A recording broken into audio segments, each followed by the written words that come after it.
Assalomu alaykum hurmatli tomoshabinlar, kanalimizga xush kelibsiz. Videoni ko'rishdan oldin kanalimizga obuna bo'lib qo'yishni unutmang. 14-yanvar kuni amalda bo'ladigan valyutalar kursi bilan tanishing.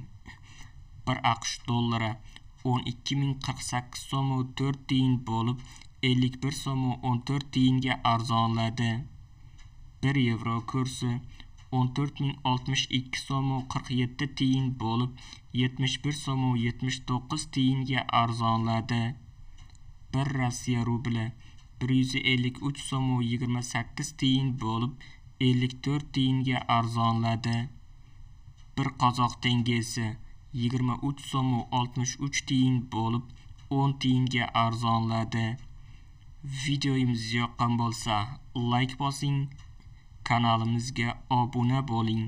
Manba Markaziy bank.